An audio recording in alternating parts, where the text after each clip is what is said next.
if I ever find anything that I can physically put on over my head, I generally will do it, which is sort of terrifying, mildly disgusting, because I don't know where any of this stuff has been, and I'm finding these things at flea markets and garage sales, but whatever, if it should go on my head, that's where it should go, right? So we're gonna do a what sold update. I'm gonna show you guys all of the ridiculous things that I found that I have also put on my head slash face, and I'm gonna tell you what these crazy things ended up selling for. You guys probably remember this video I did where I had stumbled across this like crazy town that literally hadn't changed since the 1930s, and it was full of antique stores, which was kind of amazing. It was an amazing way to spend the afternoon, but I ended up finding some really cool stuff here, and one of the things was this Ursula mask that also was sitting next to this prosthetic limb. Two things that can physically be worn. Two things which I ended up walking out of that store with that day. I loved them both equally. The Ursula mask is really incredible because this is actually from Dawn Post Studios, and Dawn Post Studios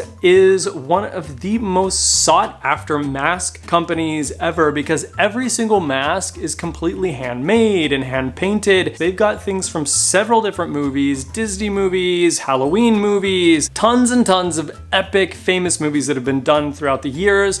Because of the craftsmanship, this studio has really set themselves apart from the rest, and their masks are incredibly valuable. This ended up selling for $400, and the person that ended up getting it was completely over the moon that they had found something like this. I had received message after message from them telling me that they had something like this when they were a kid, and they had been looking for something like this for years and years and years. I kept getting updates from this buyer, and then they sent me this photo, which I also completely loved.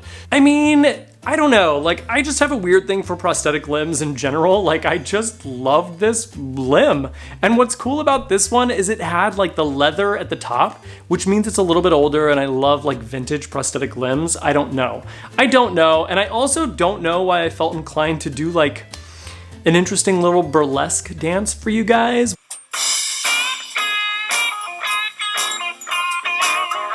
I don't know. It was cool to find something like this, and this particular one was not in good condition. It was like missing the entire bottom of the foot, and the leg actually ended up selling for $125, which really isn't bad, and I got to keep it for a while, which is cool, and I got to do like a cool video for you guys, which is also kind of fun. One of the other things that I found that I just couldn't resist placing on my face was this old flight helmet.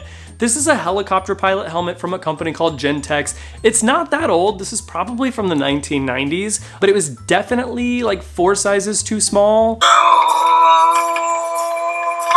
I love Gentex helmets because they have so many like bells and whistles. They have things happening that just are crazy. They've got like a microphone that goes up and down. Can anybody hear me? Someone wearing a Gentex helmet trying to fly a plane. Hello? They've got different colored visors that you can raise and lower, and this one had like a patch that you could stick to the front. There were so many things happening with this, but also I just loved it, and anytime I can find these vintage flight helmets, I'll usually grab them, and it actually ended up selling for $481. This was not like a quick seller by any means, but it was a very cool thing to have and to try on and to wear. So this next thing I also put on my face that I found at a flea market, and I had no idea where it was prior to being on my face. This is a Michael Myers mask, and this is from a studio called Trick or Treat Studios, who also does all of their masks hand painted. This particular one is not super rare. You could probably find multiple versions of this generation of mask online at any given time, but they consistently sell anywhere from $50 to $60, and they only wanted $10 for this, so of course I'm gonna grab this and put it on my face. Also, can we talk about my photos of this mask? Because I have nightmares just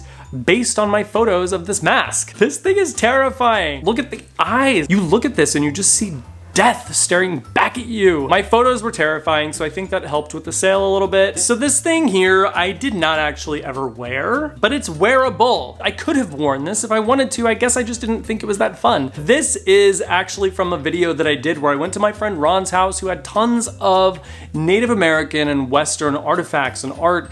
Really, really incredible stuff. He had this like beaded bag in the back of this cabinet in his living room that I was totally obsessed with. And this is from one of the Plateau tribes that has some of the most incredible hand beaded work that you're ever gonna find. Basically, he wanted $150 for it, which seems like a lot, but this bag was one of the things that I was really, really glad that I got. Actually, everything that I got from there, I'm glad I got. He has some amazing stuff, but this bag ended up going for $575. It's a really unique shape. The beadwork on it is in amazing condition, and it was a really cool piece. So this was really exciting to find. So this next thing is also completely hand beaded, and it's also totally amazing. This is from the Yoruba people in Africa, and this would have been a hand beaded African crown. But of course I had to try it on. I'm gonna try it on.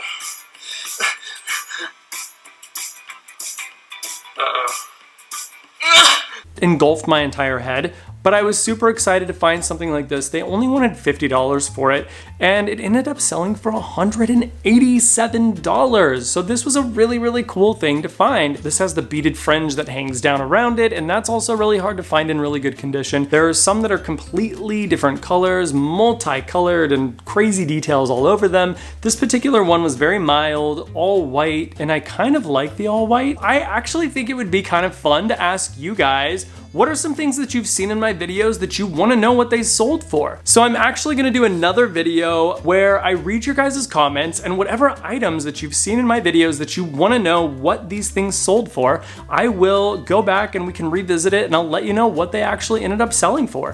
So leave a comment in the comment section below and we will do that video. So that should be super fun, and I'm very excited to read your guys' responses. If you haven't hit that subscribe button yet, make sure you do it now so you don't miss future episodes. And as always, thank you guys for watching, and I hope you have a wonderful day.